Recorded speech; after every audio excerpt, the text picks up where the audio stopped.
सूर्यदेव हुए महानीच।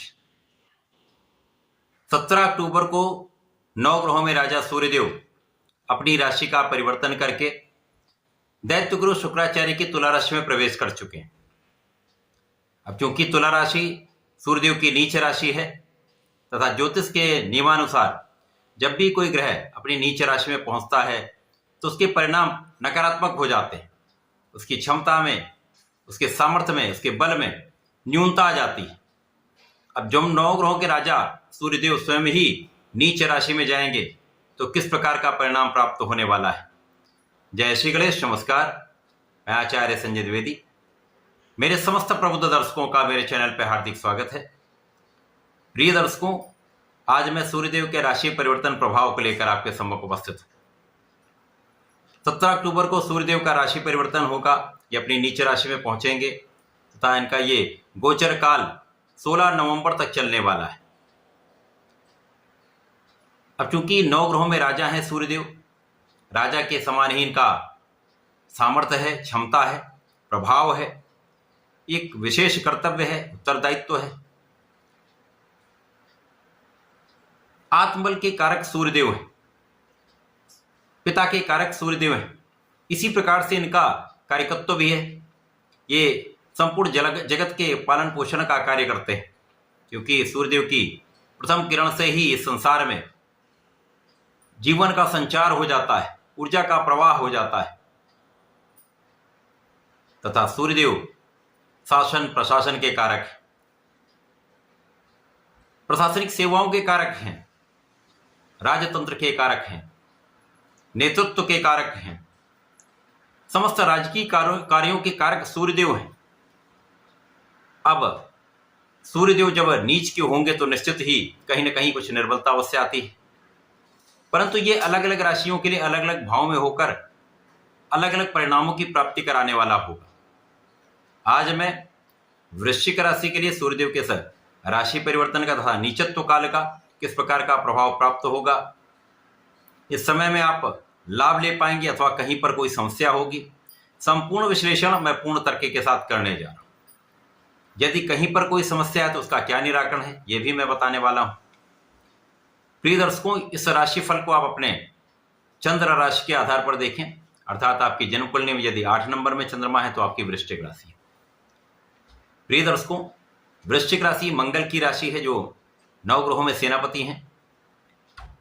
सेनापति तथा राजा का परम मित्र का भाव है। अब वृश्चिक राशि के लिए सूर्यदेव वैसे भी कर्म भाव के स्वामी हैं। कर्मेश का गोचर आपके द्वादश भाव में प्रारंभ हो चुका है।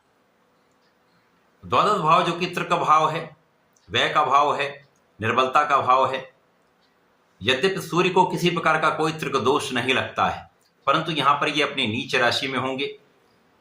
लेकिन जो स्थितियां बन रही है उन स्थितियों में यहां पर सूर्यदेव का नीच भंग भी हो रहा है। अब जब किसी ग्रह का नीच भंग हो जाता तो ये एक राजयोग बन जाता है। राजयोग के समान ही ये परिणामों की प्राप्ति कराता है। सूर्यदेव जो निसंदेह ही सर्वाधिक प्रभावी ग्रह हैं, जिनका एक विशेष आभा मंडल है, जिसके समक्ष समस्त ग्रहों का प्रभाव निर्बल हो जाता है। जब ये आपके 12वें भाव में होंगे तो इस भाव में प्रबलता आ जाए। व्यय का भाव है तो व्यय तो बढ़ेंगे। अब कार्य क्षेत्र के स्वामी होकर ये व्यय के भाव में है। तो लोग विदेश में रहकर कोई कार्य कर रहे हैं, नौकरी कर रहे हैं, व्यापार कर रहे हैं, अथवा विदेश से संबंधित होकर किसी कार्य में है, किसी व्यापार में है अथवा किसी प्रोफेशन में है, निश्चित रूप से आपकी प्रगति का अवसर आपको प्राप्त होगा। विशेष रूप से जो विदेशी सेवाओं में है उनके लिए बड़े अवसर की प्राप्ति का ये समय है। प्रमोशन हो सकता है, धन वृद्धि का समय है, यश वृद्धि का समय है, सर्वाधिक लाभ का ये समय आपको प्राप्त हो रहा है। इस समय आपके व्यय तो अवश्य बढ़ेंगे, परंतु ये आपके कार्य क्षेत्र को विस्तार देने में भी हो सकता है। यात्राओं में आपका कुछ व्यय हो सकता है, आध्यात्मिकता में कुछ आपका व्यय हो सकता है, कुछ कानूनी समस्याओं में आपका व्यय हो सकता है।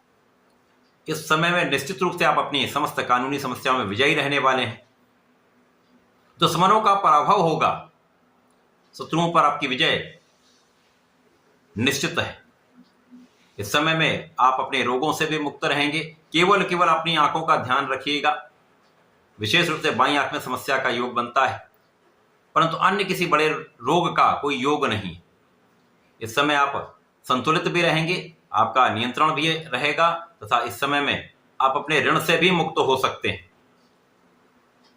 कार्य क्षेत्र में निसंदेह यहाँ पर एक अच्छा लाभ आपको प्राप्त होगा, चाहे कहीं पर भी हो, किसी भी प्रोफेशन में आप हो, नौकरी में हो, व्यापार में हो, एक अच्छा अवसर आपको प्राप्त होने वाला है। जो लोग नई नौकरी के लिए प्रयासरत हैं, विदेश जाकर नौकरी करना चाहते हैं, व्यापार करना चाहते हैं, उनके लिए निश्चित रूप से अच्छी अपॉर्चुनिटी यहाँ पर प्राप्त होने वाली है। अन्य लोगों के लिए भी यहाँ पर कार्य क्षेत्र में उन्नति का, सफलता का योग बनेगा। कुछ मतभेद अवश्य होंगे, लोगों का उतना सहयोग प्राप्त नहीं होगा, कुछ असहयोग की भावना हो सकती है, विशेष रूप से उच्चाधिकारियों के साथ कुछ मतभेद की संभावना रहती है, जिसके कारण समस्याएं आएंगी, परंतु आप उन समस्त समस्याओं का निराकरण कर लेंगे। निराकरण करते हुए इस समय में आप अपने कार्य को सही ढंग से संपादित करने वाले। इस समय में आपको सामंजस्य बनाकर चलना चाहिए, उच्चाधिकारियों के साथ मतभेद दूर करने का प्रयास करना चाहिए, अपने सहयोगियों के साथ एक अच्छा कोऑर्डिनेशन बनाकर काम करें,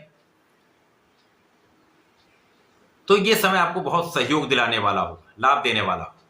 लेकिन इस समय में आपको अपने कार्य क्षेत्र से प्रगति के अवसर अवश्य मिलेंगे, सफलता की प्राप्ति से आपका नाम भी होगा तथा यहाँ पर आपका धन भी बढ़ने वाला है। धन प्राप्ति से आपके सुखों का उपार्जन आप करने वाले हैं, सुखों की वृद्धि करने वाले हैं। भूमि भवन वाहन का एक अच्छा लाभ आपको प्राप्त हो सकता है। तो ये सूर्यदेव का राशि परिवर्तन 12वें भाव में होकर भी आपके लिए कुछ विशेष योग बनाने वाला है, अच्छे लाभ दे सकता है। वृश्चिक राशि के जातकों को नियमित रूप से भगवान सूर्यदेव को जल देना चाहिए। ओम आदित्याय नमः का 27 बार जप अवश्य करें।